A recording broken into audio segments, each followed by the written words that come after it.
Right, so this is Kurt, Take two. Curtis's critical reflection. Right, Approaches. approaches, research, and organisation. Where did it all start? Right. Okay. So it started. He's got the hiccups, by the way. Yeah, sorry. Where did it all start? So it all started with well, auditions, right? Yeah, that was the beginning. So Well, we got, like, given the characters that we could go for. yeah, that's what I mean. Auditions. So I wanted to go originally for Prince, not the Prince. I wanted to go Prince, like the singer, because I thought it'd be funny. Then I decided it's kind of weird, so I wasn't gonna do it. But I still might do it next year. I don't know. But yeah, and then because I thought I couldn't really be bothered going for the Prince because it just seemed like kind of a boring role to me. It seemed like a bit of a bore because the role is kind of like constantly the same. You know, it's just the catalyst for the love interest kind of thing. Yeah. For the love interest story kind of thing. So then I kind of thought, you know, I could make the character my own, make him more interesting, like less kind of generic, less generic. I wanted to make him. So I'll go into the next question. My ideas, intentions were to create a Prince more similar in personality to me, kind of, than the generic Prince. And I knew everyone else who was going for the Prince was kind of going for like the kind of not shy, but not very boastful Prince, like charismatic, like humble kind of humble. Sit down. So I thought I would go the opposite and kind of make a Prince who's very outgoing and like loud, and he's like opinionated kind of thing. So I thought that would be interesting.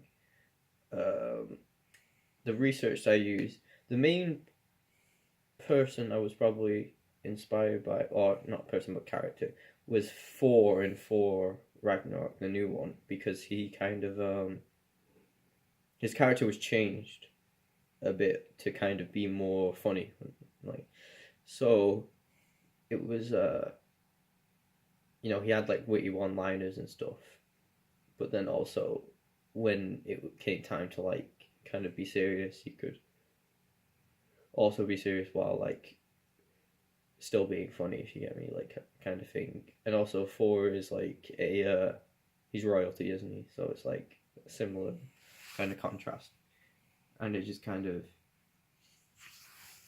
I definitely took inspiration the most from that movie, just subconsciously and on purpose. And then also other artists, designers, practitioners, etc. I got inspired by was just looking over people's pantos like online, like on YouTube and things like that, and using that as a example of what I wanted to do and what I didn't want to do, because I didn't want to do a Prince that had kind of been done before. I wanted to make him my own. So I think I succeeded in that.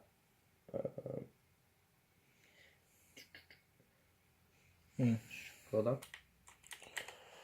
Research. So, how effective was your research in terms of depth, relevance, and variety?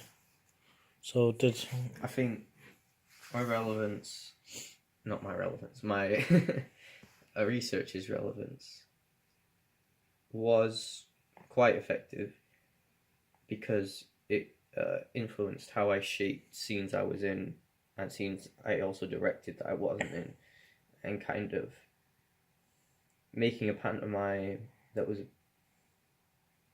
bit different to other pantomimes while still keeping the general tone and theme of panto alive. and I think my research was very important to that. And the variety of research that I looked at, like I said, I looked at film and also other pantomimes.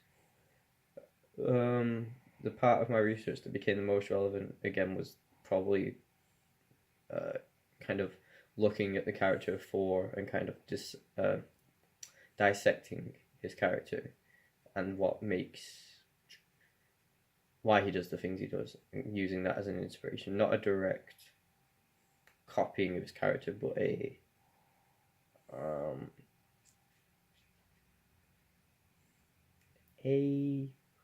what's the word I'm looking for? An adaptation? And not an adapt, like just an influence, basically. Influencer. Right, how negotiation and project management. How did your tutors and peers provide influence to your early ideas? So, like peer feedback, stuff like that.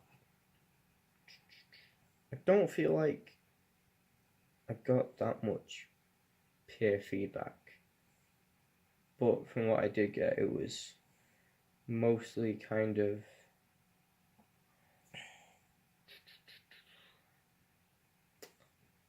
I'm trying to think of specific feedback I got, like going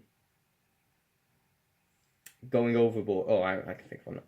Kind of going overboard with the jokes, I guess, and the innuendo, which I still kind of did anyway because I can do what I want. No, but I think we definitely did tone it down a lot. Like, okay, I like one specific instance I could think of was on the callbacks. One of the callbacks I was in, I was with somebody. I was with Eamon, and we did a scene where he was like my best friend character. I was the prince, and we killed a bunch of foxes, and apparently that wasn't okay. So then I knew not to kill foxes on stage because the kids get upset. How did you planning cover all the eventualities? So like, how you structured the scenes? Like, say if someone wasn't there, how did contingency plans? I think due to the casting, it was covered slightly already because with me, Tyler, and Ryan, we can just kind of improvise our way out of things. Obviously, not all of the cast can do that because they don't have the same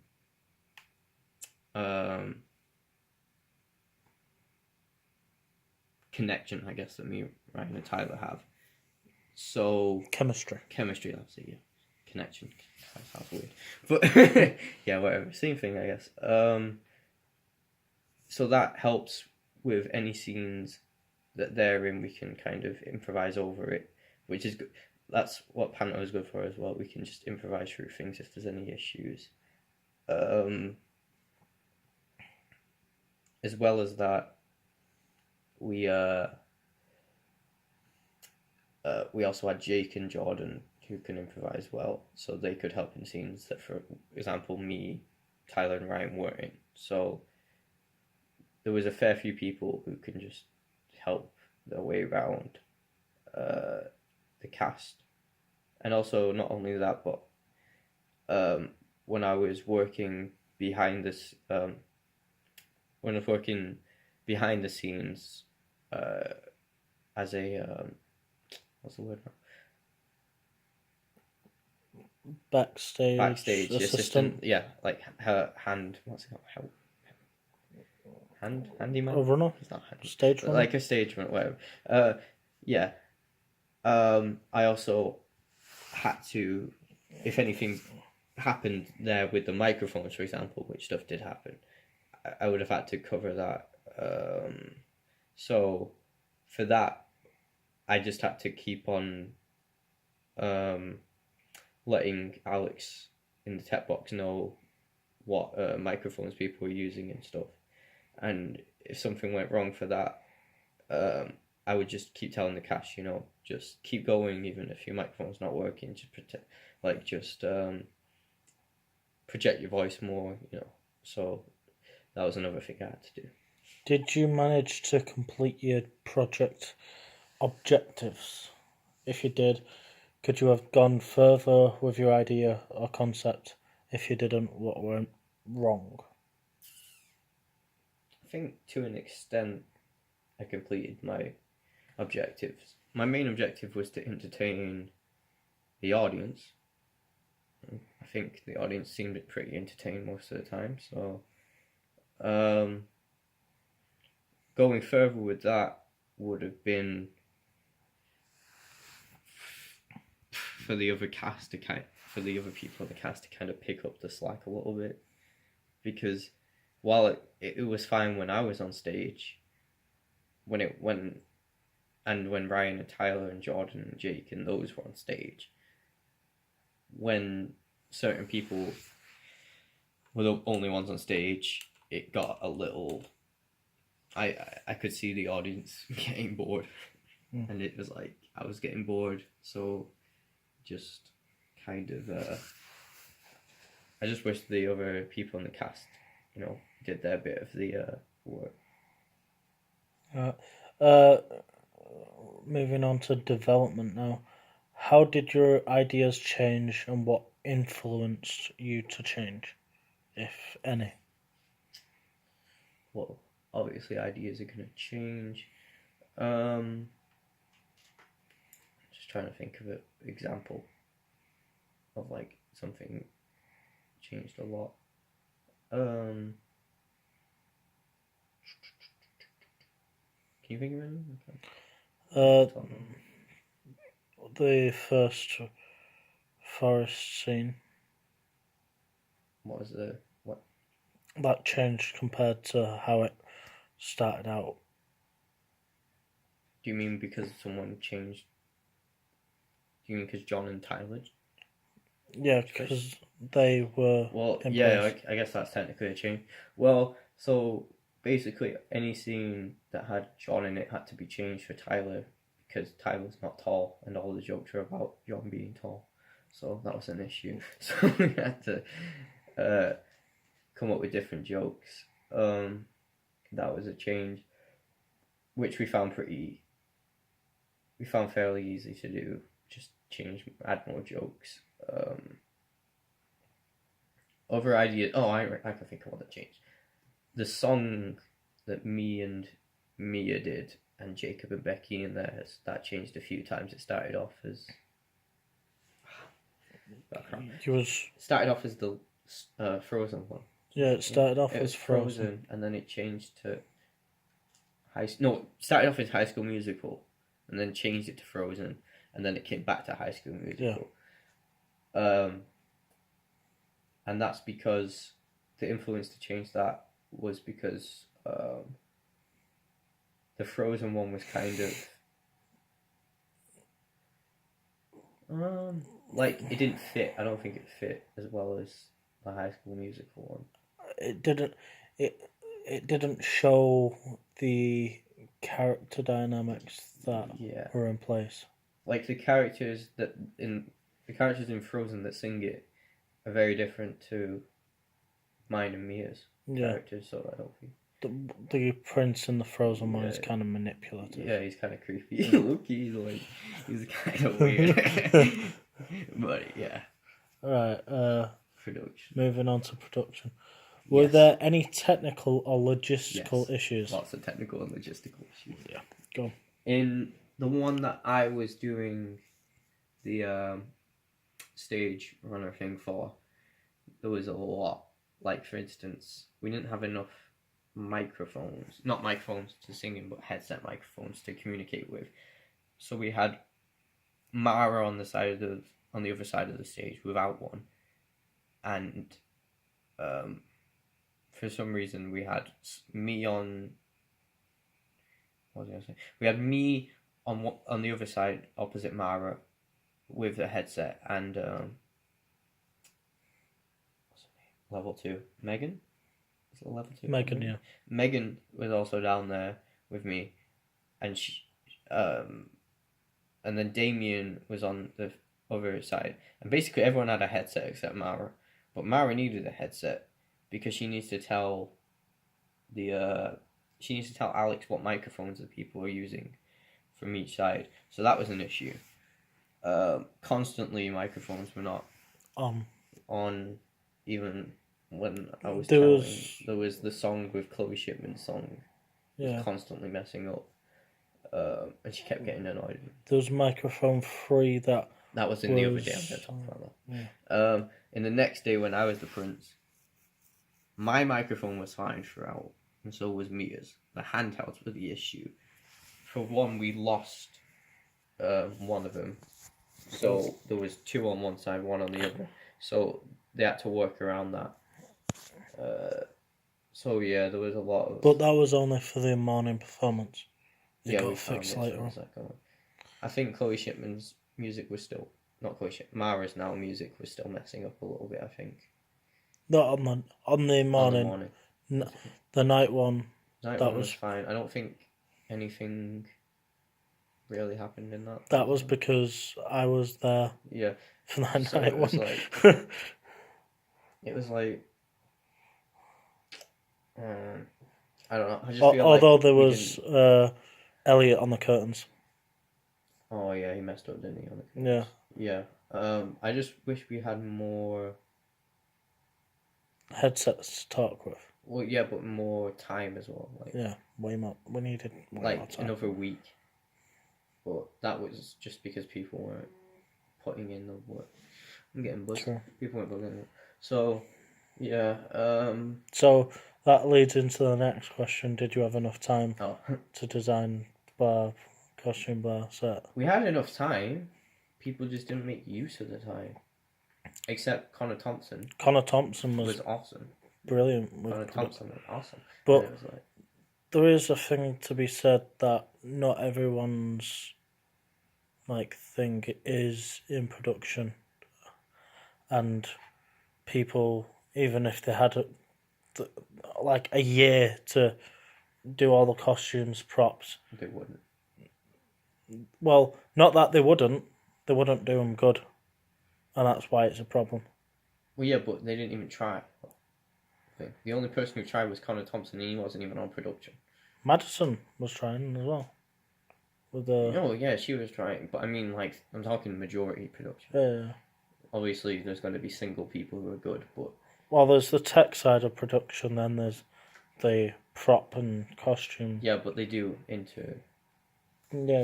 change. Yeah, so it's we had enough time anyway, basically. Some people didn't make the most of it. Connor Thompson did. There's plenty enough people to actually do it. Connor Thompson did good anyway, so he did good enough, I think, with the dragon head and the spinning wheel. So I think it looked fine. Maybe the set we could have had some trees and stuff. Put something on the background.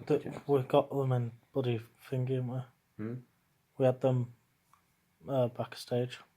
Did we? Never use them. Oh. Yeah. Okay. Those bushes, remember, from my play. Oh, that's weird that we didn't use them. Anyway, yeah. So we had enough time. People just didn't really make use of the time as well as they could have. Right. The final piece. Discuss the outcome in terms of its effectiveness, technical qualities, aesthetic qualities, fitness for purpose, and communication. Okay, so its effectiveness, as I've already said, I think it was very effective in its goal, which was to entertain people, and I think it did entertain people. All the crowd seemed to like it. So, with pantomime, it's not like your goal is to make them think or consider anything. It's just pure entertainment, and I think we pretty much succeeded in that. Technical qualities, we've already talked about technical qualities pretty much to fullest, I'd say.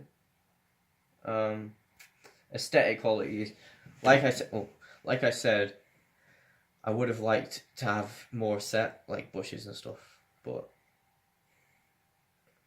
production just didn't really handle it as well as they could have. I would have, like we had with the boat with Peter Pan a few years ago. I would have liked something like that because I think that was really cool. But fitness for purpose, what does that mean? Like, Right. So. like how, like, Yeah. like was it like the audience? Was it suitable for the audience? It was it fit for the audience and the I purpose. think it was fit for the audience. The purpose of the production as well. So did it convey a pantomime and? Yeah, well, I consider that effectiveness. Yeah. Anyway, so I think it was suitable for the audience. Some people would say the jokes were a bit over the top. I don't think they were. The kids weren't going to get them. The adults were going to get them. It was like it would go totally over the kids' heads, and we had a lot of kids' jokes as well. So they remained entertained. So it was like communication. We communicated to the audience the jokes, so it was like, and the plot I think was fairly simple to convey. It wasn't complex. Hmm. You know, my niece came. She was 4, 3, however old she is. I'm a bad uncle. She understood it. Is Bad Uncle like that Mila Kunis movie, Bad Moms? Yeah. Bad Grandpa. Yes. Why is there so many bad movies? I don't know. I'll be the bad uncle. That sounds kind of creepy, actually. Doesn't it? Does the final piece? Doesn't meet Yeah. criteria. Does it meet the criteria you set for yourself?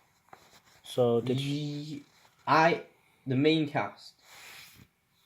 the Definitely main cast? met the main cast, like the main people, All right.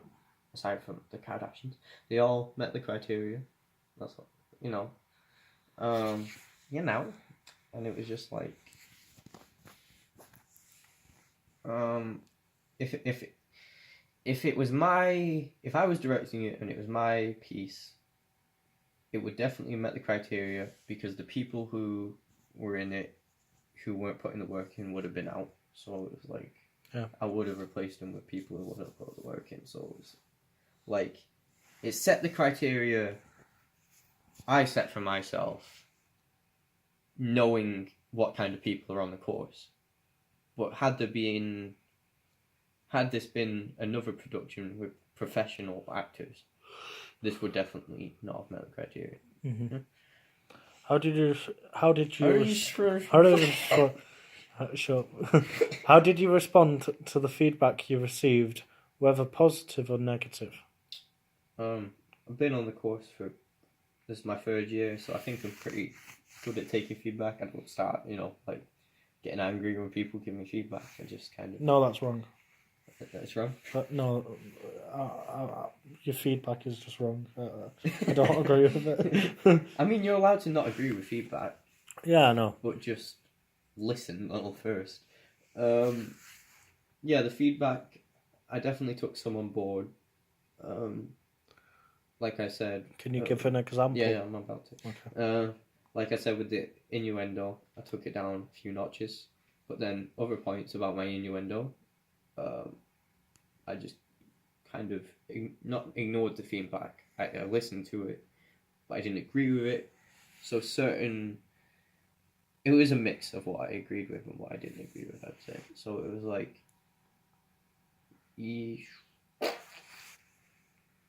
I don't know. Next question. Okay. Right. Does the final piece communicate the concept and or the idea you had intended? Yeah, I think it communicated it very well. Like I said earlier, it just could have been done better if I was in a professional setting, but knowing there's some amateurs on the course, like, communicated. It's hard not to communicate a cappella, basically, and it's like just very simple. The only way you can't communicate it well is if you're not funny. And it's like most of the people were funny. So, yeah. Analysis. How committed were you to getting strong results? I was very committed to getting strong results. I think I was, you know, I researched my role, with all the, any scenes I was in, I was putting 100% in. I was helping directing,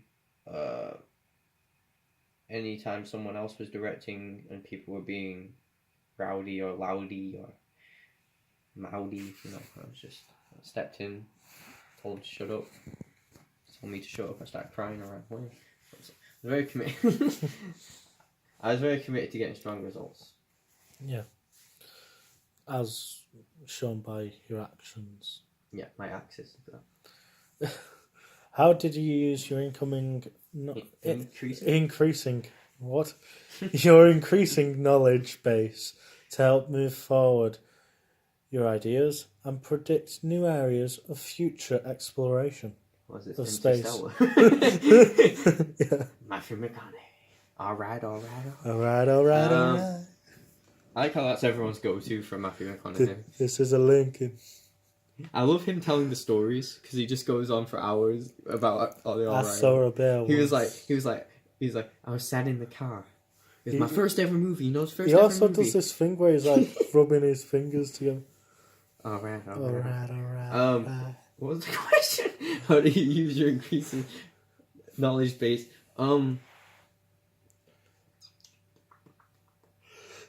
Like, because, right, you've been on the course 3 years. Yeah. Right. I don't think so. My knowledge is increasing that much at this point. Not at this point, but your people skills and shit. Stuff. Things. Sugars like that. Sugars like that sounds like a Kevin Hart movie about strippers. Get these damn strippers out of here! No, anyway.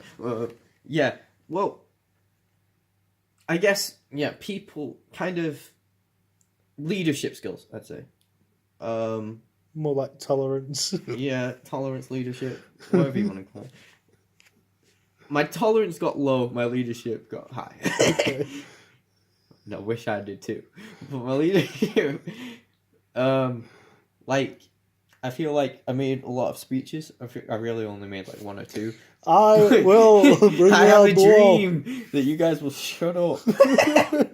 But it was really like, I felt like I had to take on this leadership role because the people in level 3 year 2, aside from, you know, the obvious ones, so some people are not doing their job of being not even a mentor, just kind of showing how you should act. What's it like? Setting an example. Yeah, setting an example. None of them are doing... Well, not none of them, sorry. A few of them aren't doing that. So I feel like since I've been here for so long, I know how to act, right? I know how to, you know, I know when you're supposed to talk, what you're supposed to say. I know what you're meant to do, basically.